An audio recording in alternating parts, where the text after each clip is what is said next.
Hello, everyone. Welcome to ELI, the place where you get your daily dose of inspiration for entrepreneurship. And today we have with us Krish Ramineni, who is the co-founder of Fireflies.ai, which is a conversation tracking platform. Hi, Krish. Welcome to ELI. Hi there. Thank you for having me on the show, and I'm excited to be here. So, Krish, I would request you to introduce yourself to our audience and tell us a bit about your background prior to entrepreneurship. Like, where were you born and brought up? Where did you study? Which all companies did you work for before starting this venture?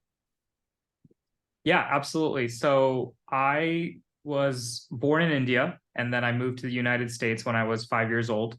So I did my schooling all the way from elementary, high school, undergrad, all in the US. So I went to UPenn for undergrad. And then after that, I spent some time being a product manager at Microsoft.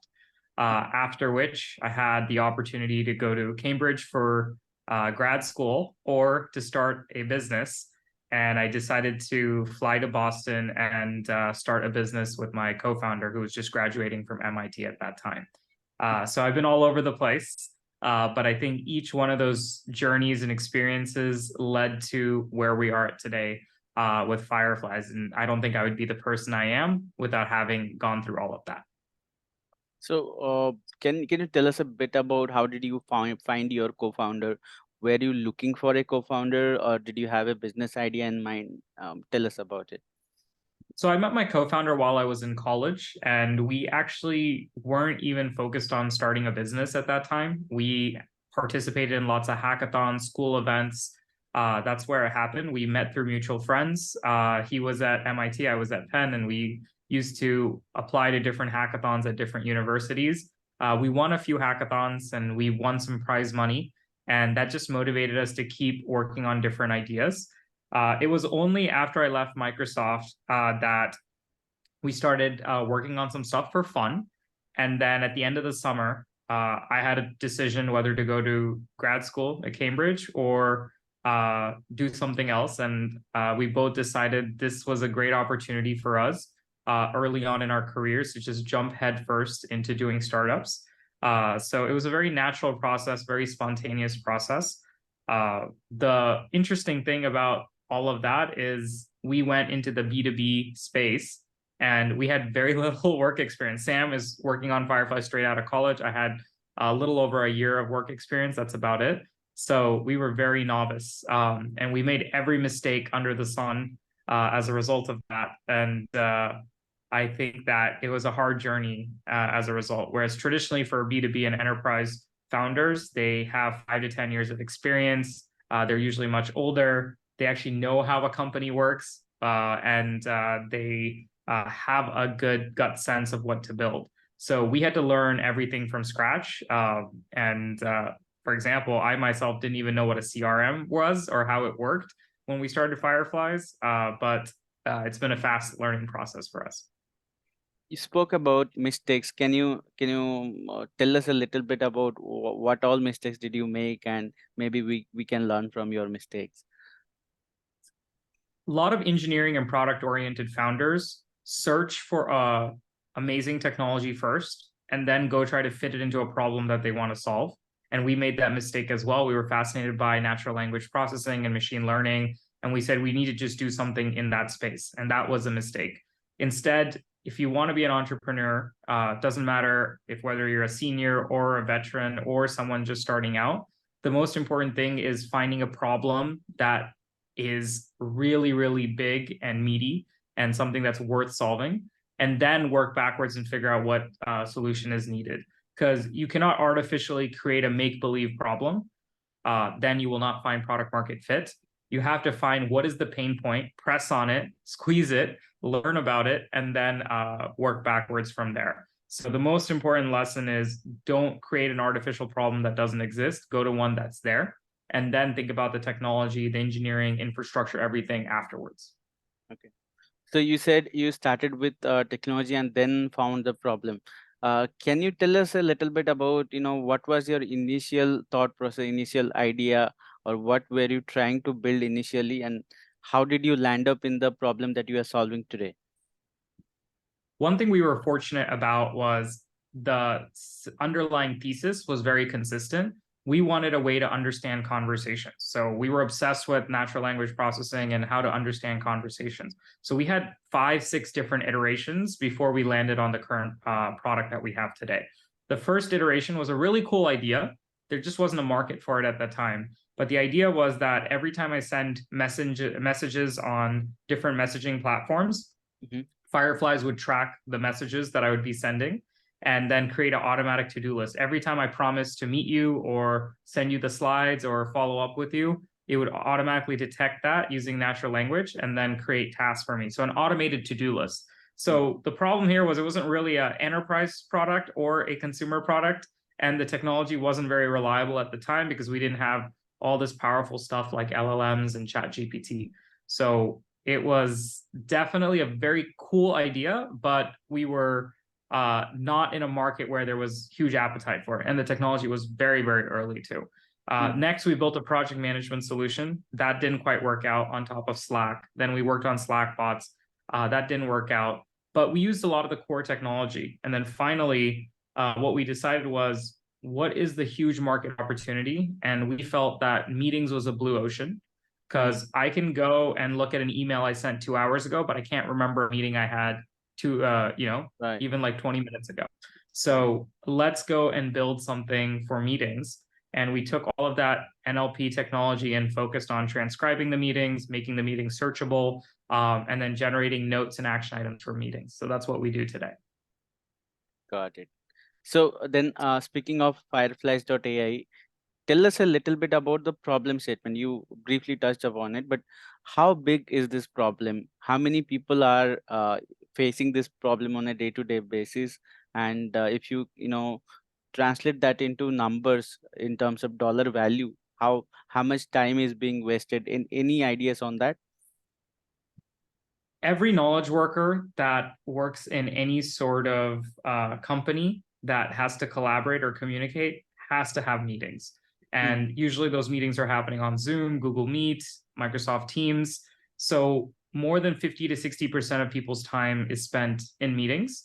And we felt that was where a lot of the knowledge originates. So the cost of a meeting, right, with 4 people can be several $1,000s. If it's executives, it's even more. And if you're not able to remember that meeting 2 hours afterwards, that's a problem.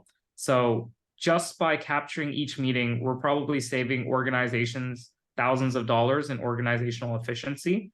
And this also reduces redundant meetings. It makes sure that projects are closed on time. Important details don't slip through the cracks. It saves people a ton of time, not just in terms of note-taking, but also filling out systems like Salesforce, HubSpot, all the CRM tools out there. So it's doing data entry for you. And I think that alone is going to create $30 billion plus of efficiency just in terms of the meetings market. I usually don't like to do a bottoms up or top down sort of approach in terms of market sizing. But the fundamental thing here is you look at the number of people we can serve and the value we can create. I believe there are tens of millions of knowledge workers across the globe that can leverage this solution, just like how people use Slack today or Dropbox or Zoom. Anyone that's using those services will be able to use Fireflies. So then that brings me to the next question, the solution part. How did you, it's a big problem, everybody knows it, but how did you go about solving it? Because you were trying with the different tools. Now you have got a problem statement that probably matches your technology at hand. But how did you, go about solving it? Because you have to do some customization to the technology to be able to solve that particular problem. So tell us the journey, like what was the initial product, and then what all iterations that happened. We first wanted to build a product that deeply worked with the user's interface and day-to-day workflow. And what that meant was, what do people already do today? They join their Zoom calls, they're sitting as a participant, then they're checking their emails afterwards. In that way, we built Fireflies as this AI meeting assistant that joins your meetings. It connects to your calendar, it sees which meetings are happening, and then it joins those meetings. So relatively seamless in that manner. And then from there, it's able to take notes, and 5 minutes after the meeting, I get the notes sent to me over email. I can open it in a dashboard and view it. And then those notes can also be sent over on Slack. They can be saved to Dropbox, and all the other places where I already work. So really deeply making Fireflies already tightly integrated with all the solutions you use today as a user, because it's very hard to change user behavior. Hmm. And for us, that was the starting point. The other vision I really have for Fireflies is, don't think about it as a technology, don't think about it as a platform or AI or any of that, but think about it as a teammate. And what would you want your ideal teammate to do? And in this case, Fireflies is everyone's chief of staff or secretary. So not just executives and CEOs should have access to a personal assistant, but each and every knowledge worker, each and every individual should have someone that's able to keep track of their conversations, send up follow-up emails, reminders to all the conversations you're having. So what I would have my own personal assistant do, Fireflies is able to do a lot of that. So it's really a teammate more so than anything else. Got it. You said that NLP was your area of interest, but I understand Fireflies also uses some other technologies like voice, ASR, and AI to some extent. So tell us about what all technologies are there which are powering Fireflies.ai. There's a huge infrastructural play with Fireflies because we're building a real-time system that's able to process tons of voice communication. So if you think about the infrastructural stack of capturing video, audio, just like a Twitch or YouTube, massive volume of data that's being processed. Think about your favorite OTT platforms where you're streaming on Netflix. So it's the same sort of thing, but instead of movies and shows, it's meeting data, and it's happening every day, and it's real time. So like, just like how a TV serial has to stream online, we have to stream and process lots and lots of meetings every single day. So there is an infrastructural level around capturing all of that, streaming all of the voice and audio.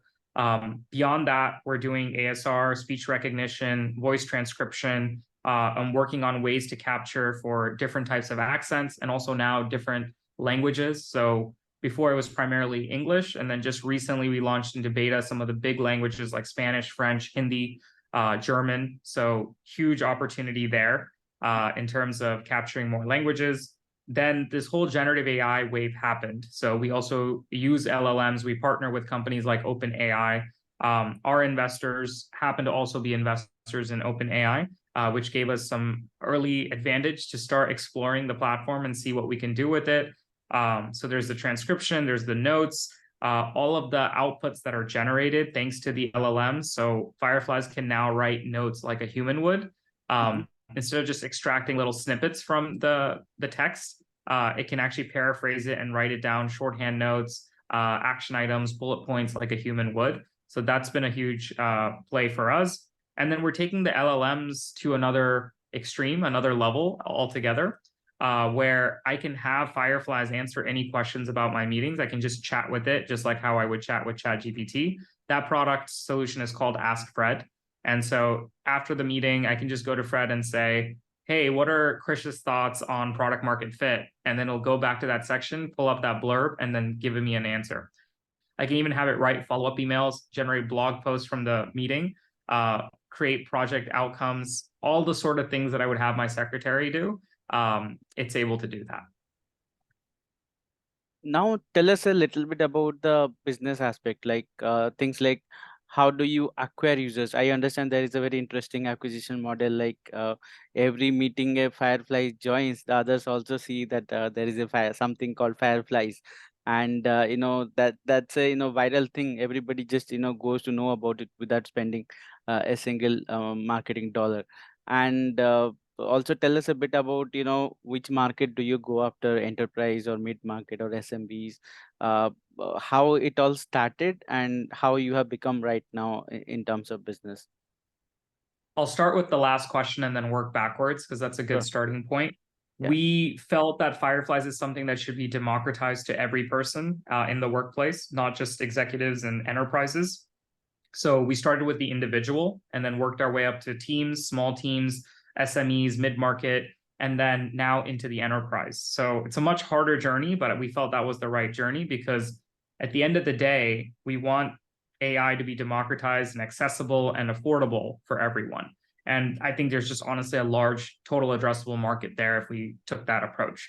To supplement that, we were fortunate to be in a space where meetings are naturally very viral. And even though Fireflies is a B2B product, business to business product, it has the virality element of a consumer company. So that helps us get our customers who love Fireflies to talk about it.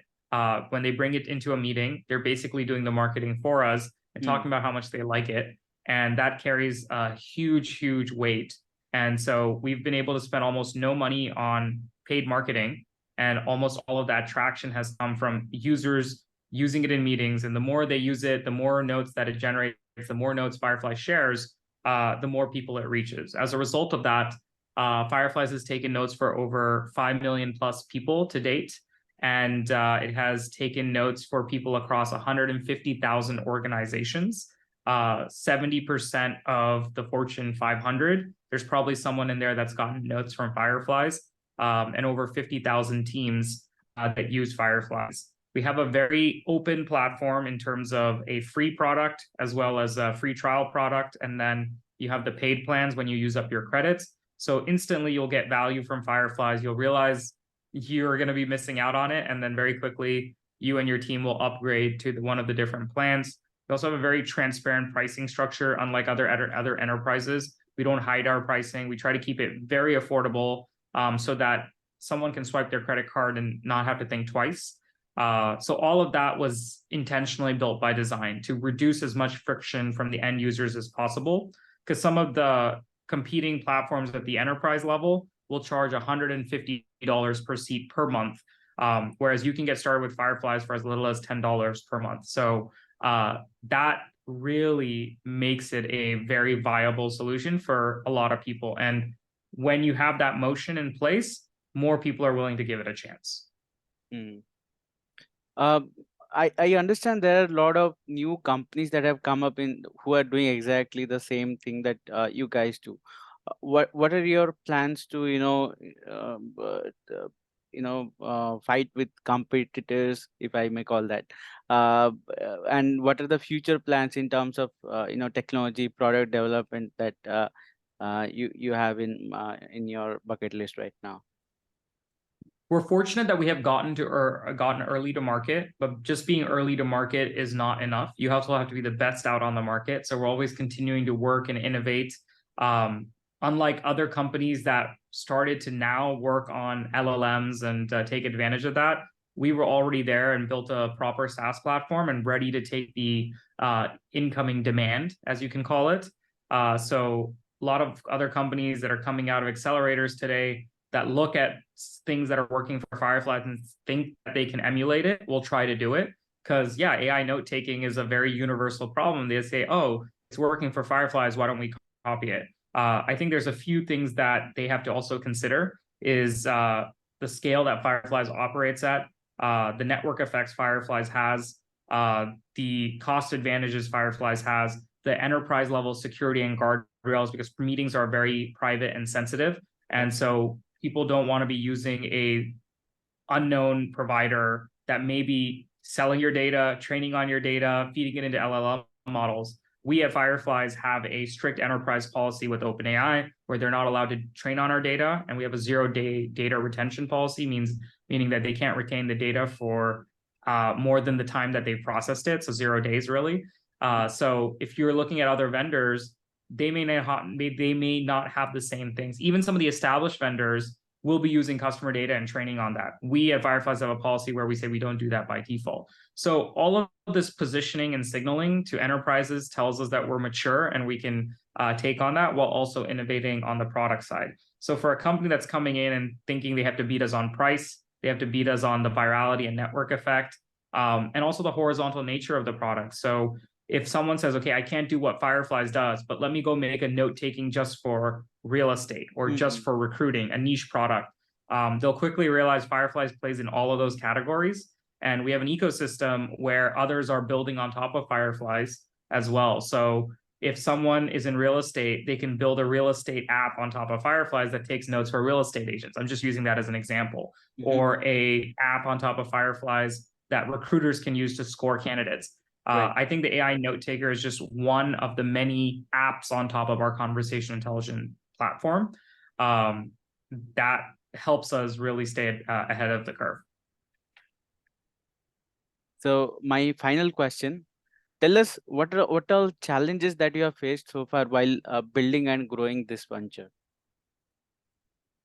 The biggest challenges, I believe, starts with hiring and the type of people you bring in. You make a lot of mistakes while hiring. I've interviewed over 1,000 people, and the first 50 folks that are on our team, the engineers, the PMs, the designers, I've interviewed all of them or interacted with all of them at some point in time.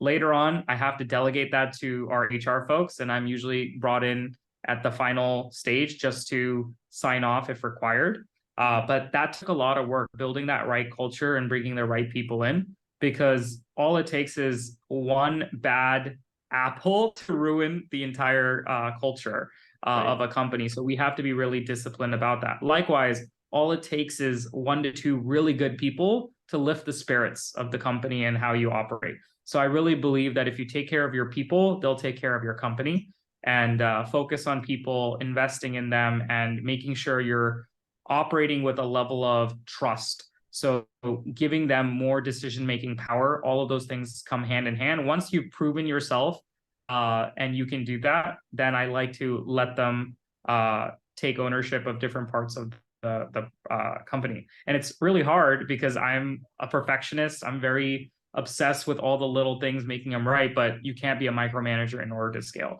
So I think any company that goes into growth phase will quickly realize that there needs to be a healthy balance between how much you can control and how much you can't. And it starts with having a great team. And there's many other problems that can be solved along the way, beyond the people problem, making the right infrastructure decisions, dealing with COGS and costs. When we first started Fireflies during January 2020, just a few weeks later, the pandemic happened. All of a sudden, there was a wave of people using remote tools that wanted to use our technology. And we frankly weren't ready for that amount of volume and scale. So there was always incidents, P1s, making sure the servers were up. And it was like all hell broke loose. It was crazy. So we had to make sure that we built the muscle, the engineering muscle, to handle that sort of stress and load. But that was really a trial by fire. Like, you could not practice for it. You had to just be put in there on the spot. So many examples like that where you're put in a pressure cooker situation, and you need that pressure, that intense pressure to shape out a diamond. So in the same way, we had to go through the pressure cooker. That's true. Well, on this note, we will close the session. Thanks for joining us, Krish. It was a pleasure to have you on our platform, and our best wishes for Fireflies.ai. Thank you so much. It was a pleasure as well.